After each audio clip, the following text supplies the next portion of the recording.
Assalamualaikum warahmatullahi wabarakatuh. Di sini kami akan menjelaskan tentang sistem informasi kasir, penjualan bibit dan peralatan pertanian. Sebelumnya kami akan memperkenalkan anggota. Yang pertama Sahrudi Anafi, yang kedua Dian Mardika Pranata, dan yang ketiga MS Ananda Aditya Arjun Wijaya.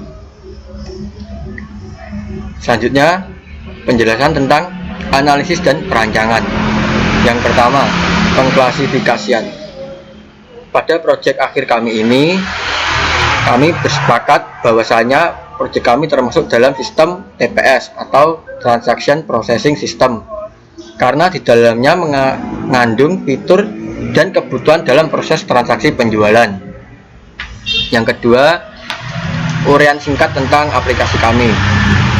Sistem informasi kami adalah sebuah sistem kasir untuk mengelola proses transaksi penjualan benih tanaman berbasis desktop. Pada proses transaksi kasir dimudahkan dalam penginputan barang, seperti halnya pemilihan kategori benih, subtotal harga otomatis, sehingga kasir lebih cepat dalam proses transaksi, tidak dengan proses tulis tangan manual. Yang ketiga, identifikasi masalah. Dengan berbagai paparan di atas, dapat disimpulkan bahwa permasalahannya sebagai berikut. 1. Proses yang lama dalam melakukan transaksi atau penghitungan subtotal manual, penulisan struk secara manual. Yang kedua, rekap data yang sulit apabila buku pembukuan hilang. Yang keempat, aktor yang terlibat. Dari paparan yang telah kami uraikan di atas, bahwasanya aktor yang terlibat dalam sistem ini adalah kasir dan pembeli. Mengapa demikian? Karena proses transaksi bisa dilakukan oleh dua pihak. Lalu yang kelima, kebutuhan fungsional. Kebutuhan fungsional yang kami paparkan sangat berkaitan dengan berbagai masalah yang telah kami paparkan di atas, yang mana kebutuhan fungsional ini akan membantu dalam proses pembuatan sistem. Maka dari itu, kebutuhan fungsional yang akan kami ulas sebagai berikut. 1. Sebagai proses transaksi. 2. Sebagai proses penyimpanan rekap data transaksi. Dan yang terakhir, sebagai proses cetak struk transaksi. Daftar fitur atau transaksi. 1. Transaksi penjualan dari barang yang dibeli oleh pembeli kasir, lalu rekap data oleh kasir, dan selanjutnya adalah alur program menggunakan flowchart. Di sini yang pertama adalah start atau mulai, lalu login.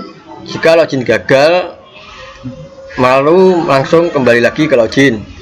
Jika login berhasil, akan masuk ke menu dashboard.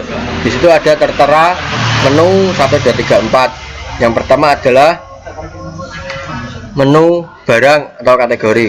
Jika memilih menu barang, maka akan masuk ke dalam form barang dengan input, menginputkan nama barang dan ID, lalu simpan.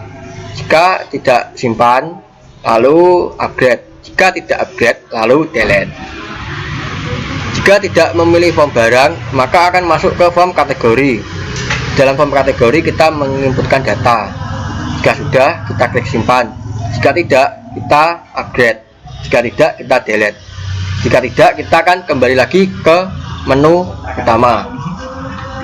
Selanjutnya adalah menu transaksi. Masuk ke menu transaksi, kita inputkan data, kita simpan. Jika tidak, kita upgrade. Jika tidak, reset. Jika tidak, kita cetak transaksi.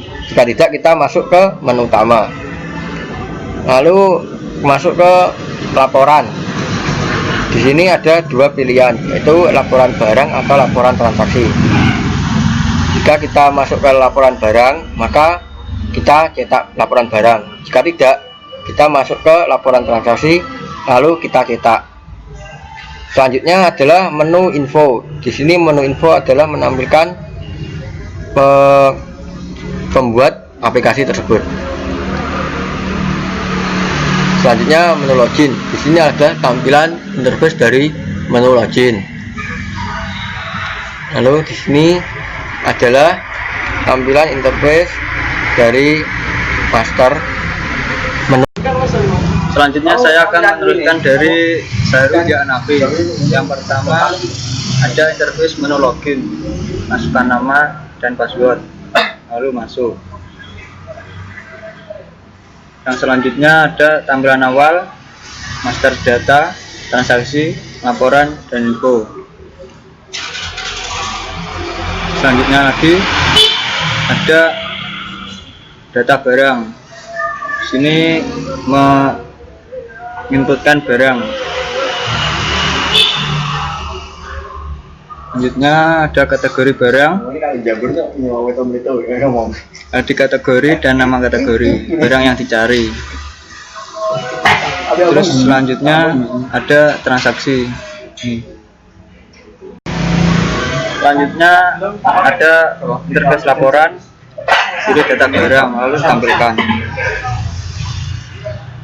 Terus yang selanjutnya lagi ada barang yang di inputkan, yang di print. Terus selanjutnya transaksi sama. Yang selanjutnya ada info. Selanjutnya lagi ada data struk.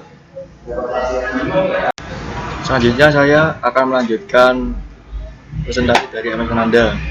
Kesimpulan dari program ini yaitu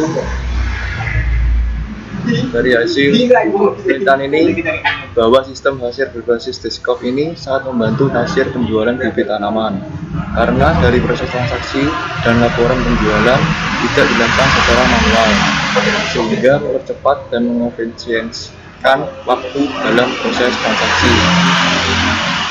Untuk kontribusinya dalam kontribusi pembuatan aplikasi, semua anggota berkontribusi di dalamnya baik dari coding, desain, dan laporan. Pembagian tugas sebagai berikut. Untuk coding, tugasnya Sarudi Hanafi. Untuk desain, tugasnya Mas Ananda, Dian Jaya. Untuk laporan, saya sendiri, Dian Malika Pranata.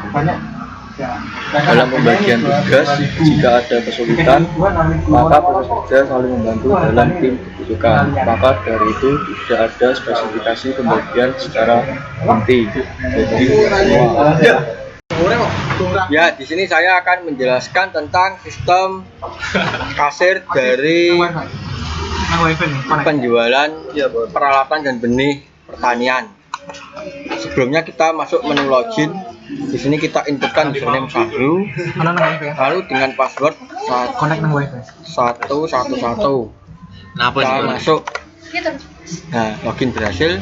Kita menuju menu utama, yaitu menu dashboard. Di sini ada beberapa menu pilihan: master data, transaksi, laporan, dan info.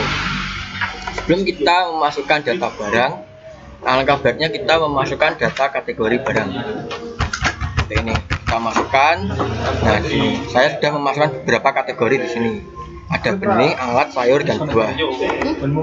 Lalu untuk data barang kita masukkan seperti ini: padi, jumlah stoknya itu 100 dengan kategori benih, harga 100.000. Nah, ini kita simpan. Nah, jika data barang terlalu banyak, untuk pencarian barang bisa melalui ID atau nama barang. Ini contoh. Kita mencari padi. Kita cari. Nah, muncul di sini padi. Jika dengan ID barang, kita bisa menentukan ID barangnya. Nah, di sini dengan ID barang 001. Lalu untuk transaksi, di sini kita inputkan nama transaksinya, nama pembeli yaitu Deon. Untuk ID barang yang mau dibeli adalah contoh benih padi. Kita masukkan jumlah belinya yaitu 10. Kita tambah. Jika ingin membeli lagi, kita pilih barang lagi. Ya tadi dengan pemasukan stok 100 dibeli 10 berkurang 10 menjadi 90. Lalu kita ingin beli apel dengan jumlah 10. Kita tambah. Lalu kita totalnya sekian, kita bayar. Otomatis untuk kembalian akan menginputkan sendiri. Lalu kita simpan. Sebelum kita cetak, kita harus menghapus dulu supaya nanti jika melakukan transaksi lain tidak menduplikat datanya. Lalu kita cetak. Nah, di sini ini cetak struknya. Seperti ini tampilannya. Lalu untuk laporannya sendiri ada dua, itu laporan barang dan laporan penjualan. Untuk laporan barang seperti ini, laporan barang. Untuk laporan transaksi seperti ini tampilannya. Jika kita ingin mencetak lewat Jasper, seperti ini tampilannya. Nah, jika ekspor ke Excel, kita harus menyimpan file terlebih dahulu seperti ini, lalu kita save seperti itu. Itulah sedikit penjelasan tentang alur program kami.